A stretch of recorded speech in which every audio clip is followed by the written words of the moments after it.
Hello. Welcome to Trash Talk. I should know what number this is. I think it's number 4, right? I think so, yeah. Yeah, okay. I'm Rebecca. I am the City of Bay City's marketing specialist, along with James Blake, who is our sanitation supervisor. So, sorry if you guys can hear it, but we're like in a building with like a tin roof or something like that, metal roof. And so it's kind of loud with the rain because it's definitely raining here in Bay City and probably is raining at your house. But we're here today to talk about Bundle It, Space It, and other service day tips. And of course, when we say service day, would mean the day that your trash, your recycling, and your yard waste gets picked up, because brush is a whole other story. Yes. Okay, so let's talk about this. First of all, you and I were talking about this earlier, about how yard waste and brush collection are different things. I don't think a lot of people realize that. Right. Yeah, and the reason is we have different trucks. So yard waste is picked up on your regular day along with your recycling and your trash. Brush collection requires an appointment at baycityrecycles.org because that involves a chipper. So we have to like bring the chipper to your house and do all the things. Right. So, but we're gonna talk about yard waste today. Yes. And the right way to do it. Exactly. So you wanna get our example, James? Yes, I will get it for you. So yard waste, by the way, is things that you would remove during pruning, gardening, things like that. But there are ways to do this properly. This is our wonderful example. So first of all, you can use yard waste bags. So a lot of people do use the brown paper yard waste bags. You buy them at whatever hardware store or wherever you can get them. You can use containers, but they have to be labeled yard waste, and they have to be 32 gallons or less. Yes, because we don't want to break anybody's back doing this.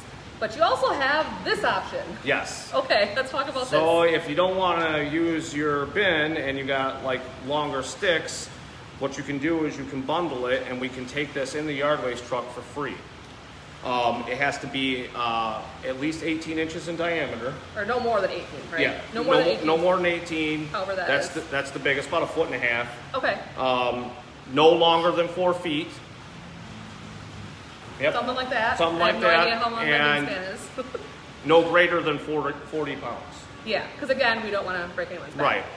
And it has to be used with this particular type of twine, which is biodegradable. And you can pick this up at any local hardware store. It's natural fiber twine, if you can see that there. You don't need to buy this big of a bundle. No. But thank you to Kevin for hooking us up today. Yes. Thank you, Kevin. But yeah, you can get that anywhere. I have some at home that I use for like crafts and stuff like that. So you can buy it pretty much anywhere. But tie it up, and we need a bundle because it's easier to pick up. Yep, it's quicker. The guys can just grab it. They don't have to sift through it and try to grab it with their hands and everything. They can just grab the bundle ties here, whip it in the truck, and be on their way. Okay, and just a reminder again about the differences. So we have trash. We all know what trash is. We have the blue cans. The automated arm comes, picks them up, throws it in there. Recycling, guys pick up the bins. Yep, 18-gallon bins and 32-gallon bins. Yep. Yard waste, you have the options of bags, labeled containers, or something like this. Or something like this. What makes this nice is also you don't get charged for it. So if you can, arrange your brush in this type of manner, then you can get it picked up for free. Because brush collection requires an appointment, because again, requires a different truck, and there is a fee associated with that for most months when we pick up. It's May through October. April and November are free months, which are coming up, but there's still a lot of time, and you don't want that stuff to be to the curb because that comes in with code enforcement and all that kind of stuff, and you don't want to get in that. So, but we're going to talk about bundling, spacing, and other service day tips. So we just talked about bundling. Yep. Let's talk spacing. Spacing is a big deal for you. Always. Spacing is one of the biggest things that we have to deal with every single day.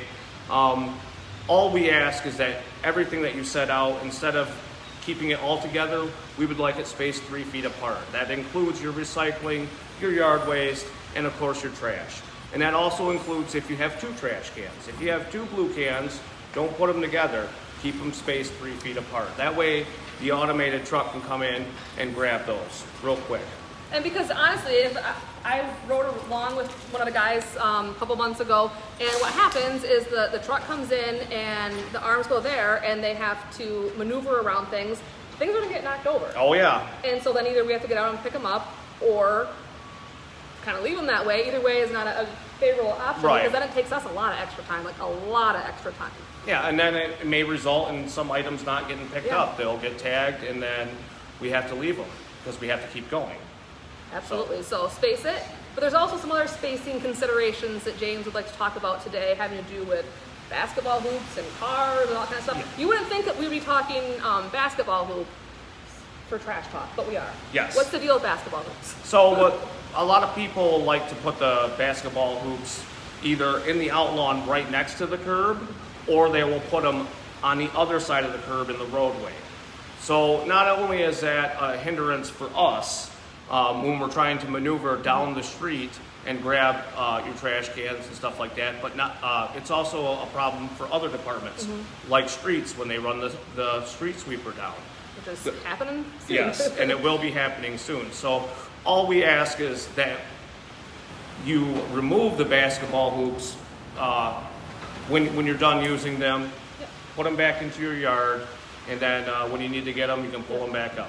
So. Yeah, and those trucks, I mean, these trucks are up pretty high. I don't know how, I mean, they're taller than us, and they don't stop on a dime. They're big, they're bulky, and when they have to like maneuver around things, that makes it more difficult. And a lot of times they get snagged on the actual netting will get snagged on the truck, and then it pulls it down. Yeah, it's kind of a mess. Yeah, nobody wants that. So then we also want to talk about spacing for where you park close to intersections. Yes. Okay, so this is one we haven't talked about before. So what's the deal on this? So when we're coming around a corner or coming up to an intersection, we have to turn kind of wide, and we have to go into the intersection a little bit. And sometimes we can consume both lanes because everybody knows that some of the streets in Bay City are narrow. Kind of old. And parking is sometimes limited, so I understand. But we ask that you stay at least 20 feet away from intersections and sharp corners. And that's on top of, again, we know we ask a lot, but this is all to make your service better. We also don't want you to park in front of these things. Like we talked about spacing earlier, but we also don't want you to park in front of these because if you're parked in front of your trash can, your recycle bin, whatever, we can't pick up your items then. Yes. Or possibly your neighbors, and that's not very neighborly. Anyway. Yeah. Okay, so we had similar service day tips. Was there anything else that we had to talk about? I can't remember. We had a whole list. Yes. I think we covered the main points, but. Yep. Always spacing. That's my major concern is always spacing, and that your labels for your other items are clearly visible to the guys, because there has been instances where we have just it's a mystery can. Yeah, we can't see the label. We don't know what it is, and sometimes they're a little bit hidden behind the blue trash carts. So. Yeah, because if you're not using one of these bins for your recycling, like this is pretty obvious, this is probably going to be a recycling bin, but some people use different items that are acceptable, and if they're not labeled, 3 different guys could come by and be like, is that trash, is that recycling, or is that yard waste? And potentially they could all stop, or they could all drive by based on who it is or the time, but we don't want that. Right, exactly. So label, use the right things, space things out, and if you ever have questions, you can send us a message here on our Bay City Recycles Facebook page. You can go to baycityrecycles.org. We have a wonderful redirectory tool there that if you don't know where something goes, like does it go in recycling, does it go in yard waste, type in your item, hit search, and it'll tell you, bring it to our Bay City Recycles drop-off center, put it to the curb, donate it, try to upcycle it. There's a lot of different options for that. So there's a lot of places to get answers. Just reach out to us. Messages on Facebook are great. You can also learn a lot on our website. Yep. So. All right, and in a couple weeks we'll be back, not you and me, but me and someone else, and we'll talk another topic. So if you guys have anything you want to know about, let us know, because we want to answer questions that you guys have for us that we aren't addressing. So let us know. Absolutely. Anything else? No, I think that's all about right. it. It's rainy. Yes. Okay. Thank you for watching, and we will Goodbye. all see you very soon as I turn this off. Bye.